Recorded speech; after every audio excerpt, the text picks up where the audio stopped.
بسم اللہ الرحمن الرحیم۔ روبرو ویب چینل میں آج ہم ایک ایسی صنف سخن کا تعارف کروا رہے ہیں جو کہ جاپانی صنف سخن ہے، جس کا نام ہائیکو ہے۔ ہائیکو جاپان کی ایک صنف سخن ہے جس کے موضوعات مظاہر فطرت ہیں اور تاریخ بتاتی ہے کہ باشو نامی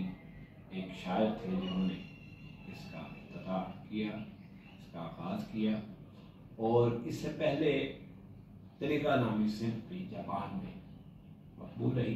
لیکن ہائیکو نے بے پناہ مقبولیت حاصل کی۔ یہ جیسا کہ میں بتا چکا ہوں کہ مظاہر فطرت اس میں شامل ہوتے ہیں، لیکن جب یہ پاکستان اور بھارت میں پہنچی تو اس میں موضوعات بڑھتے چلے گئے۔ پھر یہاں لاہور میں 2001 میں اور 2002 میں ہائیکو کے مشاعرے ہوئے، اور اس سلسلے کا ایک تیسرا مشاعرہ کل یعنی کہ 17 اپریل کو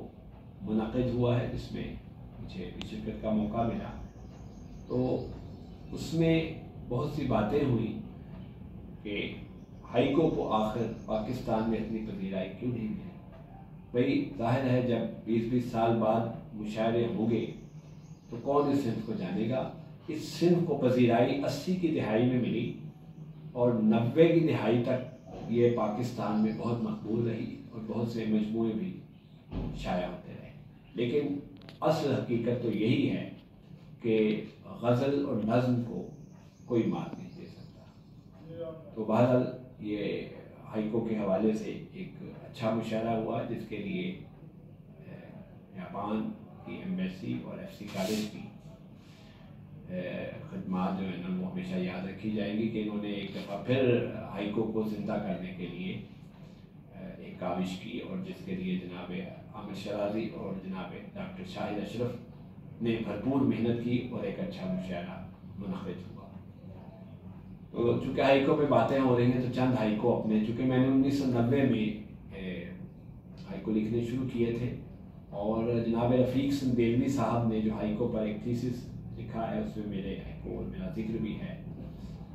اور یہ مجھے یاد ہے جناب بشیر سیفی مرحوم صاحب کی